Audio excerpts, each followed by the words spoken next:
Soy el profesor Zuccarelli, de Comunicación, Cultura y Sociedad, y le voy a leer un cuento de Julio Cortázar que se llama Casa Tomada, que está en su libro Bestiario. Espero que les guste. Nos gustaba la casa porque, aparte de espaciosa y antigua, hoy que las casas antiguas sucumben a la más ventajosa liquidación de sus materiales, guardaba los recuerdos de nuestros bisabuelos, el abuelo paterno, nuestros padres y toda la infancia.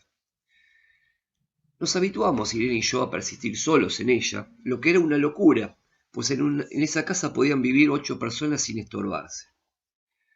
Hacíamos la limpieza por la mañana, levantándonos a las 7, y a eso de las 11 yo le dejaba a Irene en las últimas habitaciones por repasar y me iba a la cocina.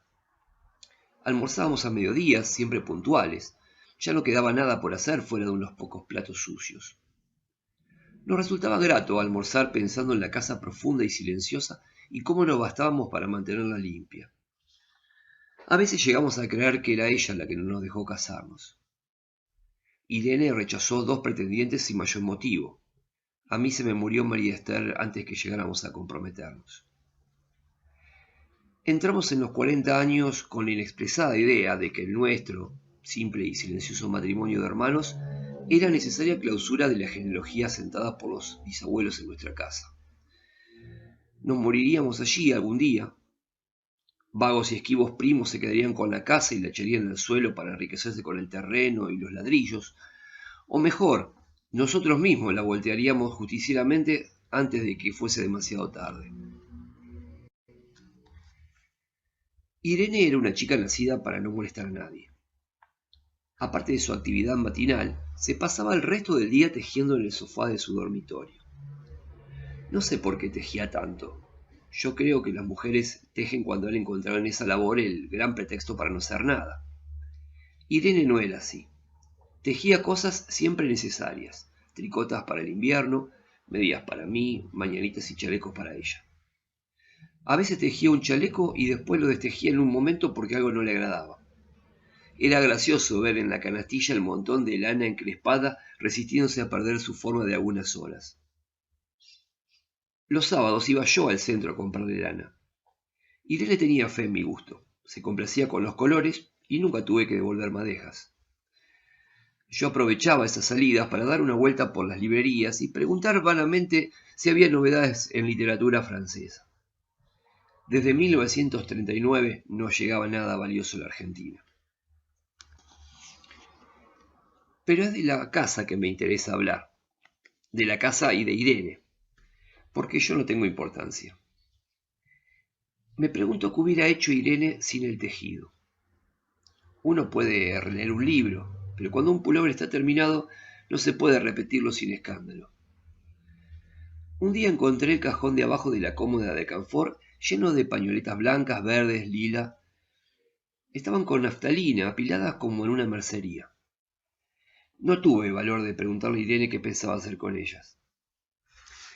No necesitábamos ganar la vida. Todos los meses llegaba la plata de los campos y el dinero aumentaba. Pero a Irene solamente la entretenía el tejido.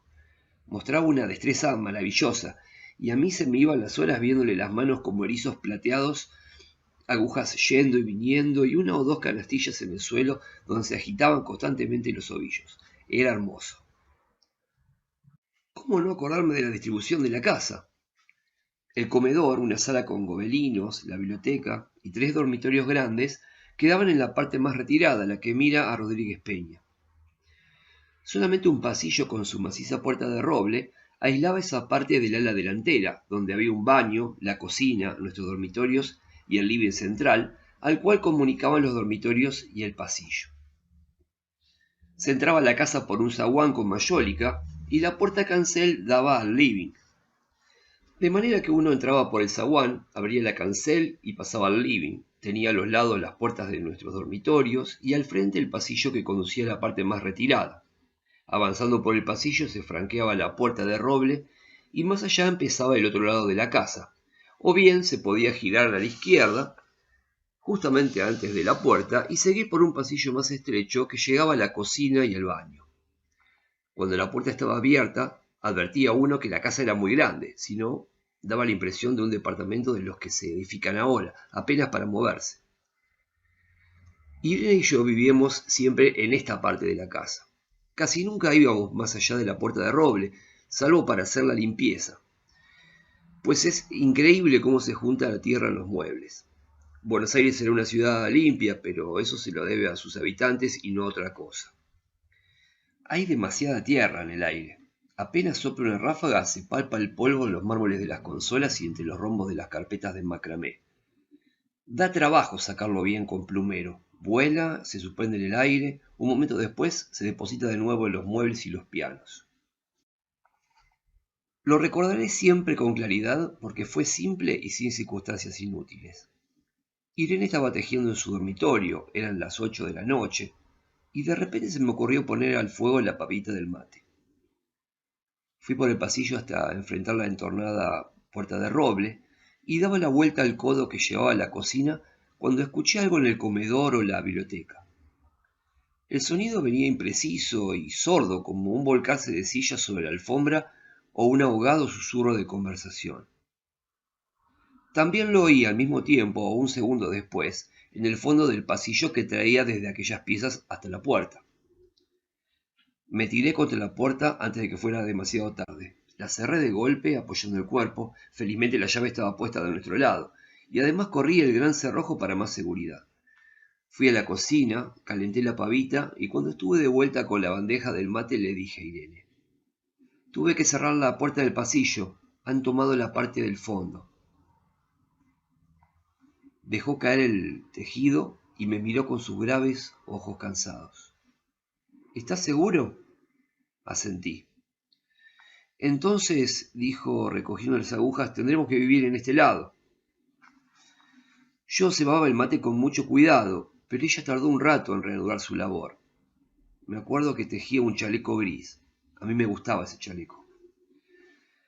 Los primeros días nos pareció penoso porque ambos habíamos dejado en la parte tomada muchas cosas que queríamos. Mis libros de literatura francesa, por ejemplo, estaban todos en la biblioteca. Irene extrañaba unas carpetas, un par de pantuflas que tanto le abrigaban en el invierno. Yo sentía mi pipa de enebro y creo que Irene pensó en una botella de esperidina de muchos años. Con frecuencia, pero esto solamente sucedió los primeros días, cerrábamos algún cajón de las cómodas y nos mirábamos con tristeza. No está aquí.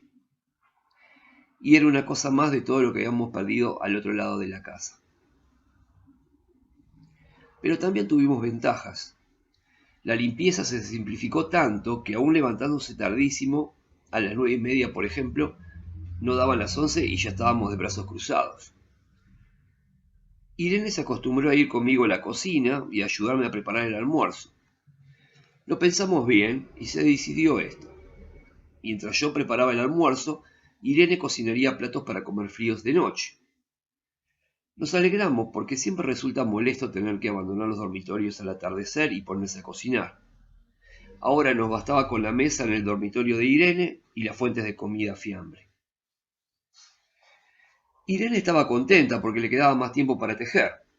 Yo andaba un poco perdido a causa de los libros, pero por no afligir a mi hermana me puse a revisar la colección de estampillas de papá y eso me sirvió para matar el tiempo.